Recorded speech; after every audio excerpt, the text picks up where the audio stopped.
Hello. Um, Many people have problems with a few of the deficiencies of the safety lever on the Kalashnikov platform.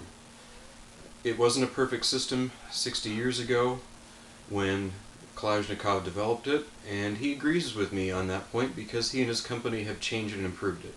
So let's get past the fear of modifying a good system that wasn't as that has some room for improvement. Okay, now that aside,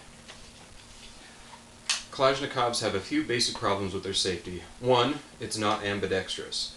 I don't have a good solution for that. Other people have. I'm not going to address that. Two, it requires you to break firing grip to take it on and off safe. That we can fix.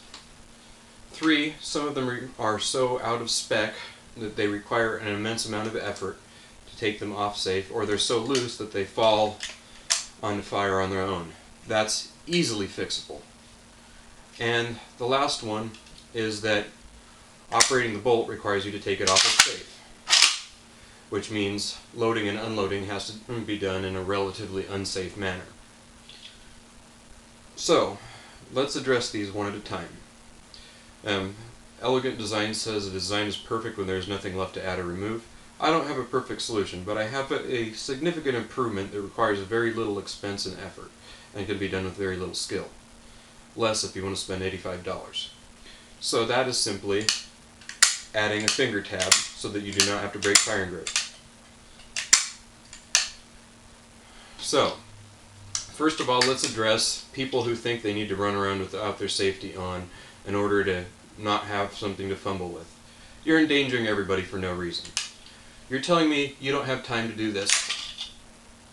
That's without even a tab. No, sorry, I don't buy it. You're full of crap. Get over yourself. Second, the time required to shoulder is the same time required to manipulate the safety. There is no advantage whatsoever to not using your safety.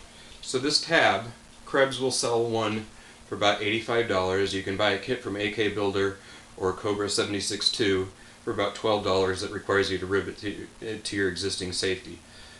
You can do the rivets with a ball peen hammer and a chunk of steel as an anvil. I made my own tab and used my own rivets. It took me about 40 minutes for the whole process. I've got a guide on my gallery on forumsaiga12.com. I'll put the link down below. So, that's that. Next is tension.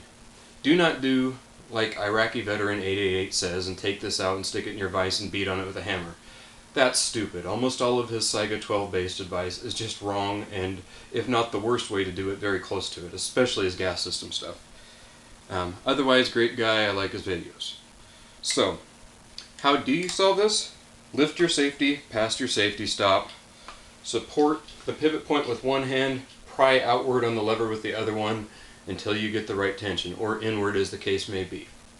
You won't break it, it's incredibly strong. Backing up to the tab, you're going to need a cobalt drill bit to drill through the steel. It's pretty hard stuff. Now, the last point was operating the gun safely. There is a midpoint between safe and fire, this midpoint right here, where you cannot pull the trigger, but you can operate the bolt. Simply take a punch, locate that point in your safety scratch, punch that, and then clean up the punch mark with the drill bit, and you'll have a nice tactile click at that intermediary point. Let's show this. One thing you have to be aware of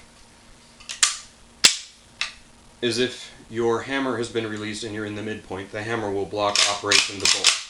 So the hammer has to be set the first time. Okay, once you're aware of that, you can say load and unload and chamber check safely. So, hammer's set, I'm in the midpoint, let's load. Let's unload.